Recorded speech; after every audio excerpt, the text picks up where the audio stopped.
नमस्कार दोस्तों, welcome to study IQIS। My name is Chand Kumar. आज हम बात करेंगे एक बहुत ही important topic of GS paper 4, that is philosophers. आज हम जिन फिलोसफर की बात करने वाले हैं दोस्तों, वो एंशिएंट चाइनीज फिलोसफर हैं जिनका नाम है कन्फ्यूशियस, जो कि हमें बताते हैं कि किस तरह से सोसाइटी में हार्मनी लाई जा सकती है।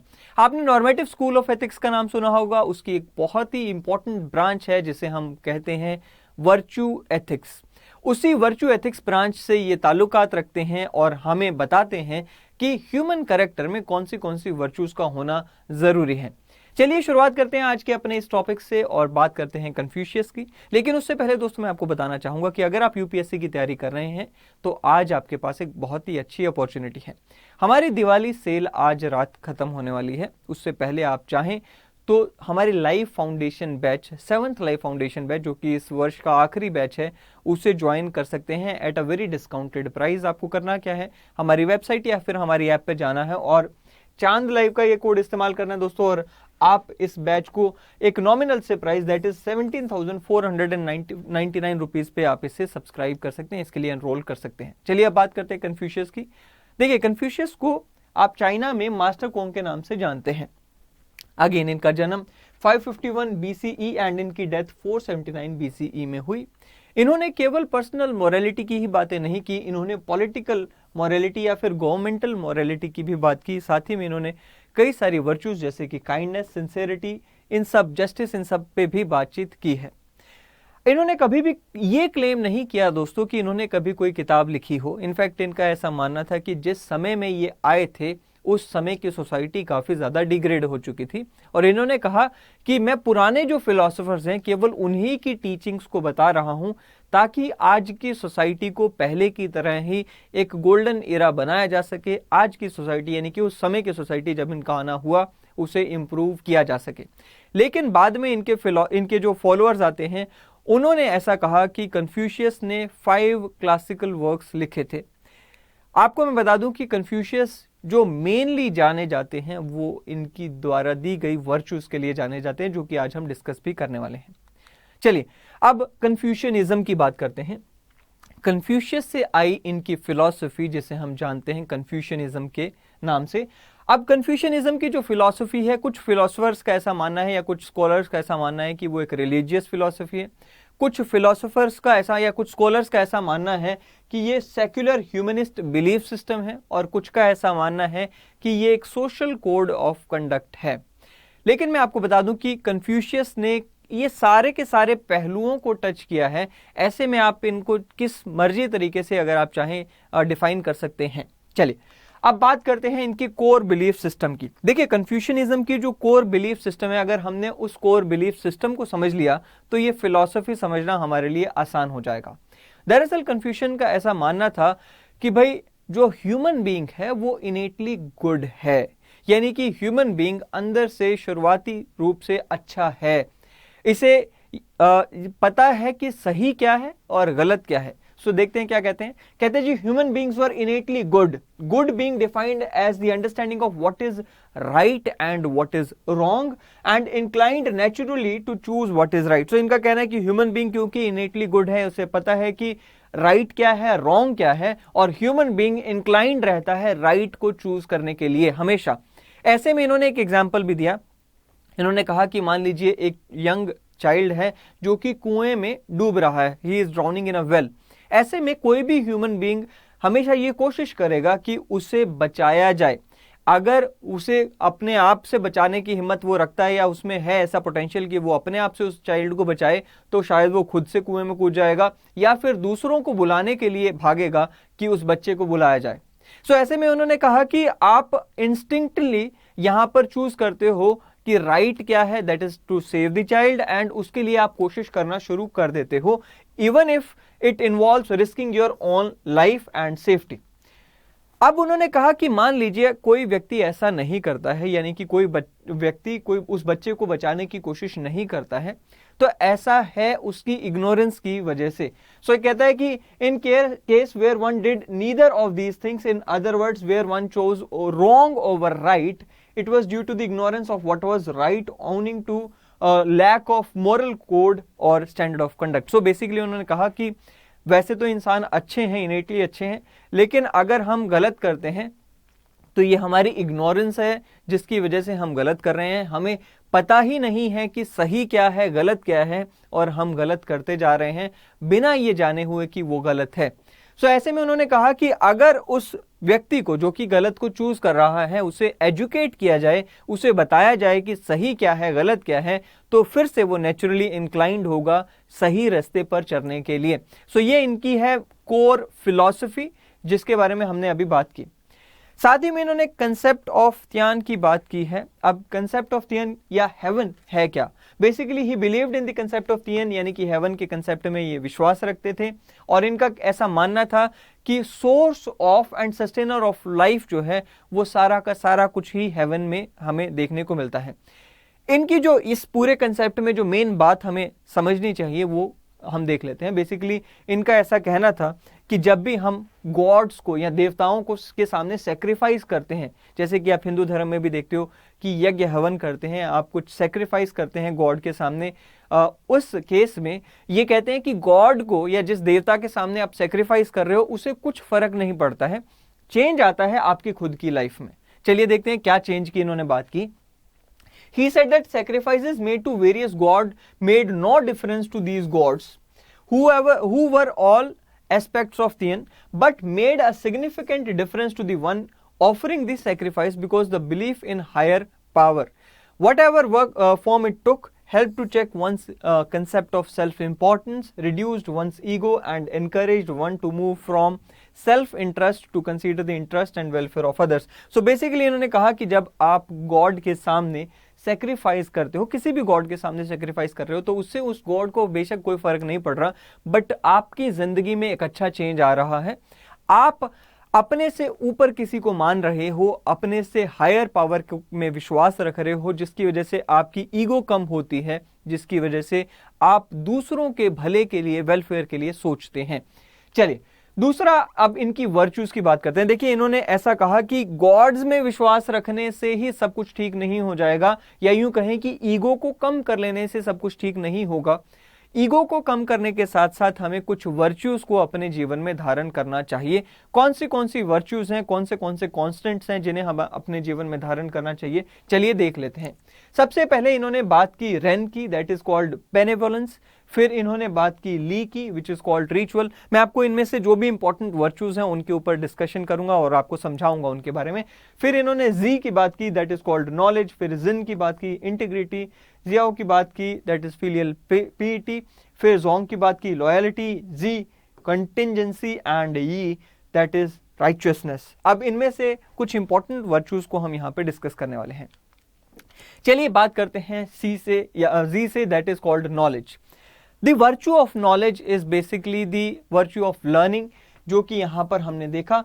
वर्च्यू ऑफ लर्निंग का क्या कंसेप्ट है, चलिए समझते हैं।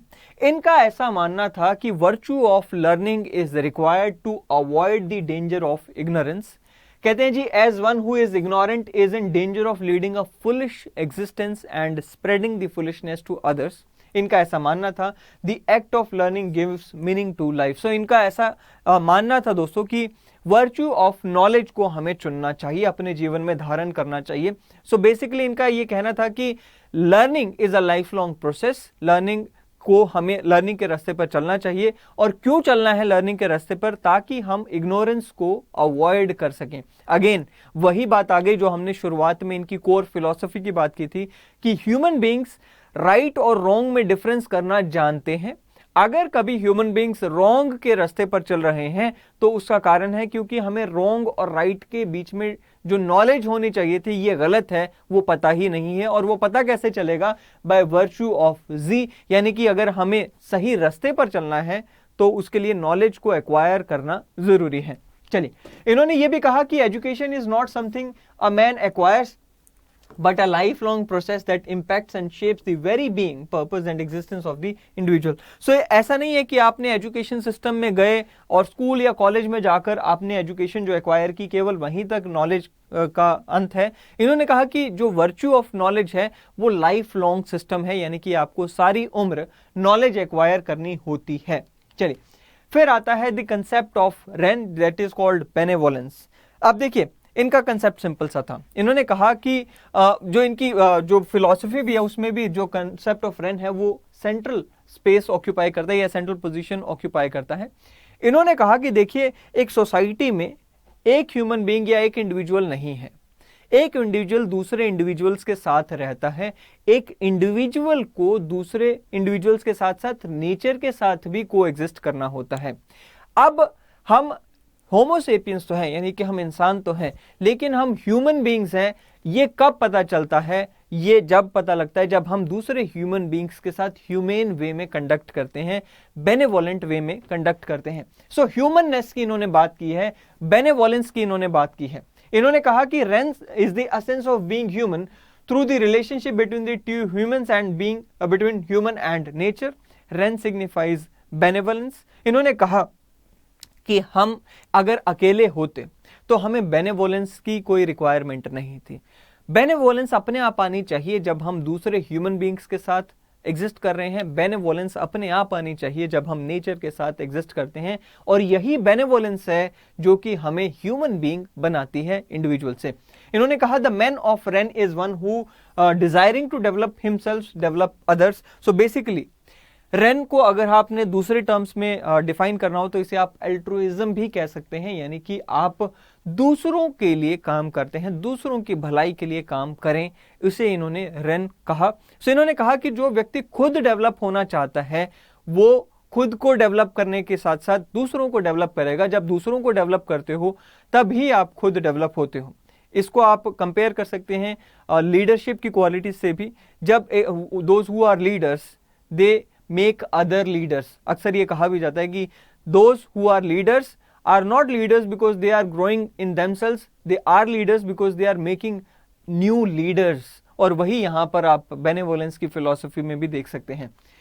फिर इन्होंने कहा कि being a gentleman does not require a high social rank, a fine appearance और an eloquent manner of speech, rather it requires that one embody goodness in one's relationship with the other human beings. So rain के बारे में ही इन्होंने बात करते हुए कहा कि a person of rain, a man of rain, a man of rain को जिसको इन्होंने कहा कि जेंटलमैन, जिसे इन्होंने कहा कि जेंटलमैन होने के लिए अच्छे कपड़े, अच्छा बोलना आना जरूरी नहीं है।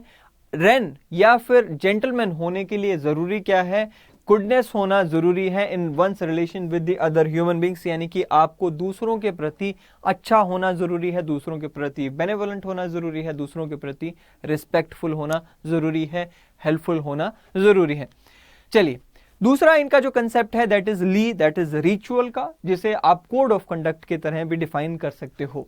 Now li refers to the ideal standard of conduct. Confucius emphasized that a society is formed by individuals who conduct amongst themselves. Hence, to form a healthy society, it is necessary to have a code of conduct which governs the human behavior. So, जैसे कि हम सब जानते हैं, पहले भी मैं इसको कह चुका हूं कि हम एक सोसाइटी में रहते हैं। सोसाइटी में हमें दूसरों के साथ यहाँ पे बिहेव करना होता है, दूसरों के साथ हमें कंडक्ट करना होता है। ऐसे में एक कोड ऑफ कंडक्ट का होना जरूरी है, तभी एक हार्मोनियस सोसाइटी बन सकती है। यानी कि हमें कुछ गाइडलाइंस, कुछ रूल्स का पता होना चाहिए जिनको फॉलो करके हमें दूसरों के साथ कंडक्ट करना चाहिए। उन्होंने कहा कि existence of proper conduct would guarantee a harmonious society and would serve as a foundation of stable society. अब यह भी उन्होंने बताया कि अगर ली या फिर रिचुअल या फिर कोड ऑफ कंडक्ट ना हो तो क्या होगा। उन्होंने कहा कि अगर कोड ऑफ कंडक्ट ना हो, अगर हम कोड ऑफ कंडक्ट को फॉलो ना करें तो हमारी वर्चूज जो हैं वो भी वेस्ट हो जाएंगी। जैसे कि उन्होंने कहा कि रिस्पेक्ट विदाउट ली बिकम्स टायरसम, यानी कि अगर आप दूसरों की मदद, दूसरों को रिस्पेक्ट करते हैं बट विदाउट रिचुअल आप रिस्पेक्ट करते हैं तो आप सबको बस रिस्पेक्ट ही करते जाएंगे, वो टायरसम प्रोसेस बन जाएगा। साथ ही में उन्होंने कहा कि कॉशन विदाउट ली बिकम्स टिमिडिटी, करेज विदाउट ली बिकम्स डिसऑर्डरली कंडक्ट। सो आप एक तरफ तो कहते हैं कि आई हैव द वैल्यू और वर्च्यू ऑफ करेज, बट वो करेज को कहां इस्तेमाल करना है, कोड ऑफ कंडक्ट का ही आपको नहीं पता, तो वो करेज जो है वो डिसऑर्डरली कंडक्ट में बदल जाएगा। यानी कि आपको मान लीजिए करेज दिखाना था लेकिन कहां दिखाना था ये नहीं पता, तो आप कहीं पे भी करेज, जहां पे नहीं भी दिखाना वहां पे भी दिखा रहे हैं, जहां नहीं दिखाना चाहिए और जहां दिखाना चाहिए वहां नहीं दिखा रहे हैं। सो ये डिसऑर्डरली कंडक्ट हो जाएगा। इसी तरह से स्ट्रेट फॉरवर्डनेस विदाउट ली बिकम्स रूडनेस। सो आपको कहीं स्ट्रेट फॉरवर्ड होना था। अगर ये कहां स्ट्रेट फॉरवर्ड होना है ये हमें ली बताता है, यानी कि कोड ऑफ कंडक्ट बताता है, उसके बिना हम रूड साउंड करेंगे। So Li informs us about how and on what occasion the virtue are to be applied. So ये इंपॉर्टेंस उन्होंने बताई कि किस तरह से किन सिचुएशंस में ली का इस्तेमाल हमें करना है, यानी कि कोड ऑफ कंडक्ट का हमें इस्तेमाल करते हुए वर्च्यूज को इस्तेमाल करना है।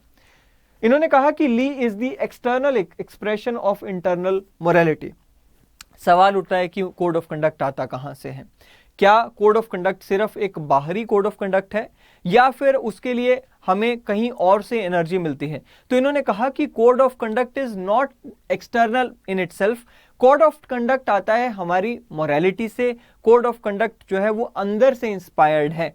सो आपको ये नहीं है कोड ऑफ कंडक्ट और रूल्स में क्या डिफरेंस है। देखिए, रूल्स हमें बाहर से बताए जाते हैं, सो रूल्स आर एक्सटर्नल, यानी कि आपको बता दिया गया कि आप किसी ऑर्गेनाइजेशन में गए, फॉर एग्जांपल आप किसी कंपनी में काम करते हैं या फिर किसी गवर्नमेंटल ऑर्गेनाइजेशन में काम करते हैं, वहां पे आपको बताया जाता है कि आपको सुबह 9 बजे काम पे आना है, इतने बजे लंच होगा, इतने बजे आपका ब्रेक होगा, इतने बजे आप घर जाएंगे, किस तरह से आपको कस्टमर्स के साथ डील करना है, वो रूल्स एंड रेगुलेशंस हो गए। लेकिन ली की जब हम बात करते हैं, जो कि कोड ऑफ कंडक्ट यहां पर कन्फ्यूशियस की तरफ से हमें देखने को मिलता है, इन्होंने कहा कि इसका सोर्स एक्सटर्नल नहीं है, इसका सोर्स इंटरनल है। ये इंटरनल हमारी कॉन्शियसनेस हमें बताती है कि हमें किस तरह से कंडक्ट या बिहेव करना है अपने आप को। उसके बाद आता है जी इनका next concept, that is filial piety का कंसेप्ट। ये एक बहुत ही इंपॉर्टेंट कंसेप्ट है जो कि आज की डेट में काफी ज्यादा रेलेवेंट है और इसको हम डिस्कस कर लेते हैं। ये कहता क्या है? Basically it encourage the people to honour and respect their parents and observe a hierarchy of authority where a son obeyed his father, a younger brother obeyed his elder brother and like that. So इन्होंने ये जो filial PT का concept दिया है, इन्होंने कहा कि अगर हम एक हार्मोनियस सोसाइटी बनाना चाहते हैं, उसके बाद हार्मोनियस देश बनाना चाहते हैं, तो उसके लिए जरूरी है कि फिलियल पीटी का होना जरूरी है। उन्होंने कहा कि एक ऐसी सोसाइटी का निर्माण हमें करना है जहां पर एक बेटा अपने माँ बाप की माने, एक छोटा भाई अपने बड़े भाई की माने, इस तरह से जो फैमिली की हायरार्की है उसे फॉलो किया जाना जरूरी है और रिस्पेक्ट का होना जरूरी है। So where a son obeyed his father's wish, a younger brother obeyed his elder brother's wish, etc. Now, in this way, उनका कहना है the family would live harmoniously, and if enough families embraced filial piety, one would soon have a whole community of contented people, then a state, and then an entire country. Okay, so ये इन्होंने कहा। इन्होंने ये भी कहा कि अगर हम पूरे समाज में फिलियल पिएटी को लेकर आ सकते हैं, तो ऐसे में हमारी गवर्नमेंट को कानून का इस्तेमाल करके या पनिशमेंट्स का इस्तेमाल करके सोसाइटी में हार्मनी लाने की जरूरत नहीं रह जाएगी। उन्होंने कहा there would be no need to oppressive governments और laws because people would essentially be governing themselves through the recognition of the benefits of virtuous behavior. इन्होंने और क्या क्या बातें कही इस चीज को लेकर, चलिए देख लेते हैं। उन्होंने कहा if the people be led by laws and uniformity be sought by giving them punishment, they will try to avoid the punishment, but they will have no shame in doing so.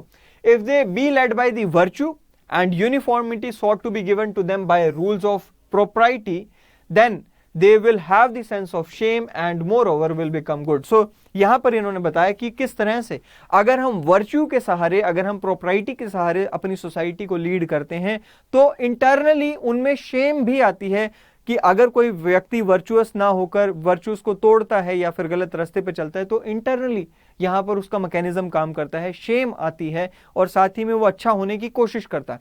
But जब आप केवल और केवल law and punishment के सहारे society को सही करने की कोशिश करते हो, मोरालिटी वहां पे मिसिंग है, तो ऐसे में वो लोग पनिशमेंट को तो अवॉइड करेंगे बट वहां पर शेम नहीं होगी, और शेम नहीं होगी तो इंटरनली इंप्रूवमेंट का स्कोप नहीं रहेगा। साथ ही में उन्होंने कहा कि एक और इंपॉर्टेंट कंसेप्ट जो कि हम अक्सर डिओंटोलॉजी में भी देखते हैं, कांट्स इंपेरेटिव में भी हम देखते हैं, उन्होंने क्या कहा था कि do not do unto others what you do not want done to yourself. So इन्होंने भी यही कहा कि आप जो दूसरों को ऐसा ना करें जो कि आप खुद के साथ नहीं होने देना चाहते। सो कहा कि आप अगेन जो आप चाहते हैं कि आपके साथ बिहेवियर हो दूसरों का, वैसा ही बिहेवियर आपको दूसरों के साथ करना चाहिए, ऐसा इन्होंने कहा। अब कुछ बात कर लेते हैं इनकी कुछ कोटेशंस की, जो कि गवर्नेंस को लेकर इन्होंने कही। बहुत ही इंपॉर्टेंट कोटेशंस हैं, हमें एग्जाम में काम आ सकती हैं। उन्होंने कहा, the principle of succession should not be based on the blood line but on the moral merits. So again ये जो कोटेशन है ये आज की डेट में भी रेलेवेंट है। कैसे, चलिए देखते हैं। देखिए हमें यहां पर क्या देखने को मिल रहा है। इन्होंने कहा, इनफैक्ट आपने मैकियावेली के बारे में भी जब पढ़ा था तब हमने यही देखा था। आपने जब चंद्रगुप्त मौर्य के जब चाणक्य के बारे में भी पढ़ा था, उन्होंने भी कुछ इसी तरह से बात कही थी। उन्होंने क्या कहा था कि it is the principle of merit which should be the ruler. So वही यहां पर भी हमें देखने को मिलता है। इन्होंने भी कहा कि राजा का बेटा ही राजा बनेगा, ये नहीं होना चाहिए। जो मेरिट का पर्सन है उसे रूलर बनना चाहिए। क्या आज की डेट में जहां हम देखते हैं फैमिली लाइंस पे पॉलिटिक्स चलती है, जहां पर कई सारी ऐसी पॉलिटिकल पार्टीज हैं जो कि फैमिली रन बिजनेस बन चुका है, क्या वहां पर ये कोटेशन लागू होती है? कमेंट बॉक्स में जरूर बताइएगा। नाउ इन्होंने कहा, the best governance is the one who rules through the rights and people's natural morality and not by using bribery and coercion. So basically again rights की जो बात की गई है या रिचुअल्स की जो बात की गई है वो है कोड ऑफ कंडक्ट, जो कि हम अभी देख कर आए हैं, दैट इज ली। ऑलराइट, सो इन्होंने क्या कहा कि बेस्ट गवर्नेंस कौन सी है? जहां पर आप मोरालिटी से लोगों को लीड करते हैं, यहाँ पे लोगों की मोरालिटी को आप जागरूक करते हैं, जिसकी वजह से सोसाइटी चलती है, सरकारें चलती हैं। ना कि वैसी सोसाइटी जहां पर आप लोगों को या तो ब्राइबरी देते हैं या फिर पनिशमेंट्स देते हैं, कवर्जन करते हैं, उसको यहां पर इन्होंने बेस्ट मोरालिटी की कैटेगरी से दूर रखा है। इन्होंने कहा कि he who governs by the means of his virtue is like the pole star, it remains in its place while all the lesser stars do homage to it. So अब इन्होंने एक आइडियल रूलर के बारे में भी बताया। इन्होंने कहा कि एक आइडियल रूलर कौन है? जो कि वर्चुअस रूलर है, जिसमें सारी वर्चूज होती हैं। जब एक आइडियल रूलर रूल करता है तो वो एक पोल स्टार की तरह है, जो कि अपनी स्टेट में कांस्टेंट रहता है, अपने प्लेस में कांस्टेंट रहता है, और बाकी के जितने भी स्टार्स होते हैं वो उसके चारों तरफ चक्कर काटते हैं। सो ये इन्होंने कहा एक आइडियल रूलर के बारे में। आई होप कि आपको ये कंसेप्ट समझ आया होगा एंड कन्फ्यूशियस से जुड़ी हुई ये इंपॉर्टेंट बातें आज हमने यहाँ पे की। अगले सेशन में फिर एक बार मिलेंगे दोस्तों। Till then thank you and have a great day ahead.